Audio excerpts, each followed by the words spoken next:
I've had 6 strip surgeries over my lifetime. My last one was about 10 years ago.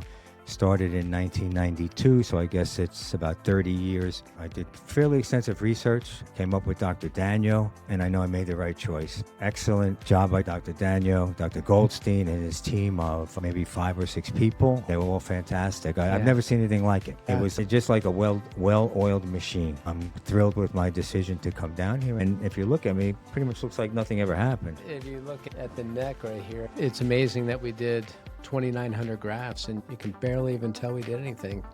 After what I saw yesterday, what we went through an 8-hour session, it was just excellent.